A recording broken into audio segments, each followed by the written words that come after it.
Todos nós conhecemos muito bem a desintegração da União das Repúblicas Socialistas Soviéticas, que deu lugar às 15 repúblicas que conhecemos hoje, e a da Iugoslávia, após suas sangrentas guerras. O que não é muito falado é o terceiro país que se dissolveu após o fim da Guerra Fria, um que chegou a alcançar 2 vezes o segundo lugar na Copa do Mundo de futebol. Estou me referindo à Tchecoslováquia, da qual se originaram as atuais República Tcheca e Eslováquia. Como e por que ocorreu a sua dissolução? Está interessado? Então, fique até o final do vídeo.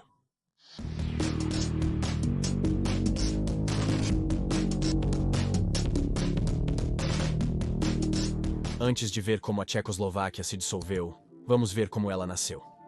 Acontece que o país surgiu após a Primeira Guerra Mundial, apenas em 1918, como um estado sucessor do desintegrado Império Austro-Húngaro.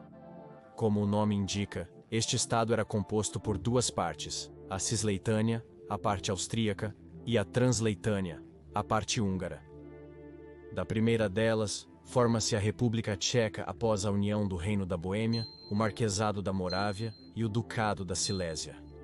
Da segunda, desprendem-se os territórios eslovacos que faziam parte integral do Reino da Hungria, como uma zona rural.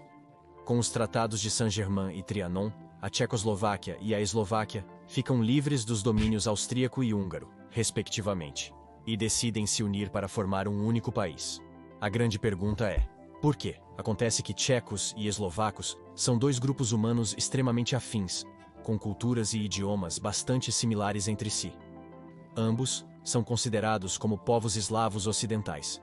Os eslovacos acabam sendo absorvidos pelos húngaros e os tchecos pelos alemães, devido à alta presença de alemães étnicos dentro de suas fronteiras, o que realmente aconteceu. O ponto é que eles decidem se unir para formar um estado mais forte no meio de uma Europa cheia de tensões. Falando muito brevemente sobre sua história, a Tchecoslováquia se consolida inicialmente como uma república democrática sob a figura de Thomas Masaryk. Em 1938 é invadida e desintegrada pela Alemanha nazista, libertada pelos soviéticos durante a Segunda Guerra Mundial e convertida em uma república socialista sob a esfera de influência da União Soviética dentro do Bloco Oriental. Preço disso: ceder à rotina subcarpática.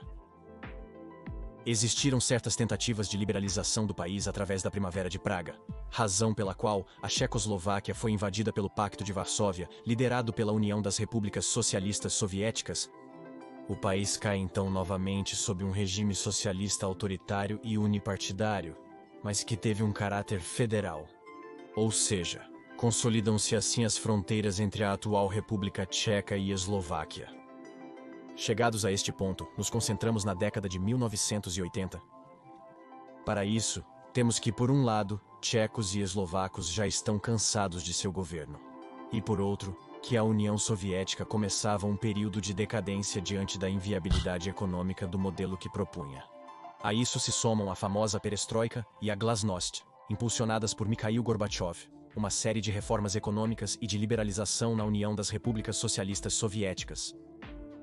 Essas ideias se enraizaram no resto dos países do Bloco Oriental, e a Tchecoslováquia não foi exceção. E embora o próprio Gorbachev tenha visitado Praga em 1987 para promover essas ideias, o então líder do Partido Comunista Tchecoslovaco, Miloš Jakeš, prometeu manter a ortodoxia marxista. 2 anos depois, ainda se vêem sinais do declínio do comunismo no Bloco Oriental, como as eleições livres na Polônia e a queda do Muro de Berlim. Este último fato fez com que, 8 dias depois, os tchecoslovacos saíssem às ruas, em protestos massivos liderados por Václav Havel, que buscavam a renúncia do governo. Começa assim a Revolução de Veludo, uma manifestação pacífica que se estende por quase 6 semanas, mas que foi realizada por lideranças diferentes na Tchequia e na Eslováquia. Um elemento característico deste movimento social foi o som das chaves, que representava tanto a abertura das portas para o mercado livre, quanto uma maneira de dizer aos comunistas adeus, é hora de ir para casa. Ao não obter uma resposta de apoio por parte da decadente União Soviética, nem se sentir capaz de usar as forças armadas para deter os protestos, o Partido Comunista aceita a renúncia e a Tchecoslováquia se torna uma república federal, democrática e parlamentar liderada por Havel.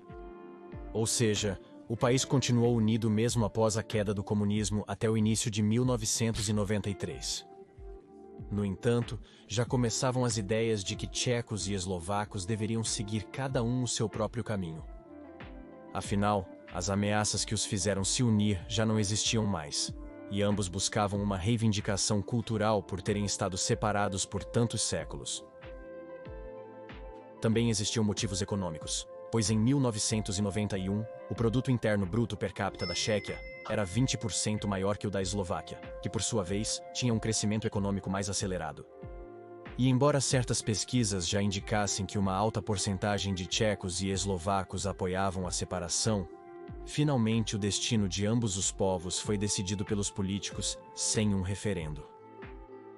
Os líderes tcheco e eslovaco, Havel e Vladimir Mečiar, respectivamente, começam então as negociações para a separação pacífica de ambos os países. Em julho de 1992, é promulgada a Declaração de Independência da República Eslovaca, que se torna efetiva a partir de janeiro de 1993, dando origem aos dois países atuais no que ficou conhecido como o Divórcio de Veludo.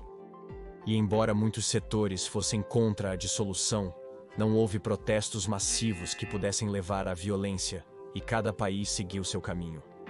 Muitos consideram que hoje as relações entre tchecos e eslovacos estão melhores do que nunca, pois são dois povos irmãos que preferem ter seus próprios estados separadamente. Embora existam iniciativas como a Tchecoslováquia 2018, 100 anos após o nascimento do país, é muito improvável que esses dois países possam se reunificar. Afinal, eles já estão juntos na União Europeia e na Organização do Tratado do Atlântico Norte, então, não parece haver razões para reviver o país que os abrigou por quase um século. Portanto, a Tchecoslováquia é lembrada com carinho por ambos os países, mas sem sair das páginas do seu livro de história. Acredita que foi certa a decisão de se separar? Não se esqueça de deixar seu comentário e de se inscrever no canal. Além disso, deixo na descrição as minhas redes sociais, e caso queira ver os novos vídeos em pré-estreia e ter uma maior interação comigo, suas doações no Patreon, unamanito.net ou membros do canal são bem-vindas.